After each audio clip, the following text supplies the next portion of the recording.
Republicans in Congress are doing their best to stall the agenda of President Donald Trump. There's no better example of this than with the stagnant effort to repeal the dreaded and destructive Obamacare.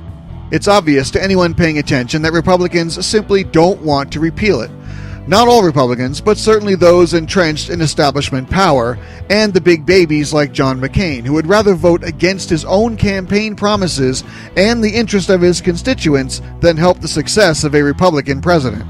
In spite of this, President Trump is moving forward for the American people with his agenda in areas where he can act on his own, like chipping away at the job-killing Obamacare.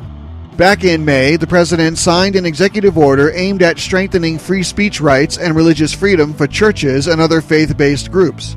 That order also called for the Department of Health and Human Services to re-evaluate the contraceptive mandate forced on American business during the Obama occupation of the White House through Kathleen Sebelius.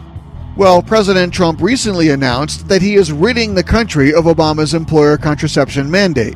This was the mandate that pushed Hobby Lobby into the forefront of the news.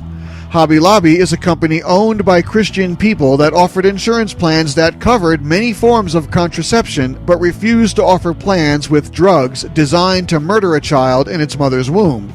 The left protested with signs about leaving your boss out of the decision without seeing the irony of insisting that the boss's wallet pay for it all.